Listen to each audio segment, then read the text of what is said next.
This segment's about the economy. It's easy to kind of ramble on about things because it's complicated and there's a lot of information, but I'll try to keep it to 5 points. Number one, the economy is growing. GDP is probably going to come in at about 1.5% this quarter. The economy is also inflating. Current rates, CPI, is running at 3.4%. It's probably going to be higher by the end of the year. Number two, if you talk about the economy, you have to talk about employment first, and wages are still rising. Wages are rising at 4.7%. Inflation is running at 3.4%. That means wages are driving inflation. You can't have inflation without wage inflation, and you have wage inflation. And the reason you have wage inflation is because there's a shortage of jobs. And even though there's a shortage of jobs, the labor force has never been larger. These statistics have been out in the last couple of days.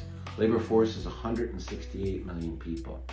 That's eligible workers from the age of 16 to 65. It was 165 million before the pandemic. So the labor market continues to expand, and there's still apparently millions of job openings. We don't know how truthful that information is, but what we do know from the regional Fed banks is that there's a shortage of about 1 to 2 million jobs in the economy right now. Next level, housing. There's a shortage of homes too. Existing home sales continue to rise.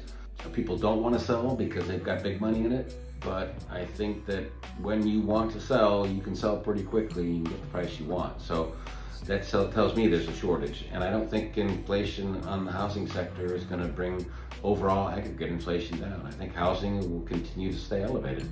And you don't have to look any further than rents. Rents in Chicago and New York and Charlotte, North Carolina and Austin, Texas and Dallas, Atlanta, Miami, they're still very, very elevated. And housing affordability is a problem.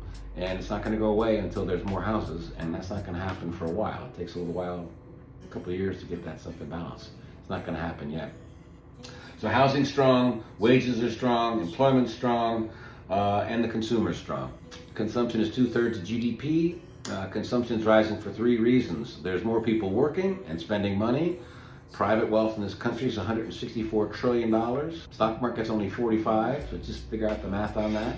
And the government's still spending money. So I think that it's highly unlikely to see a recession. It's highly unlikely to see a rate cut.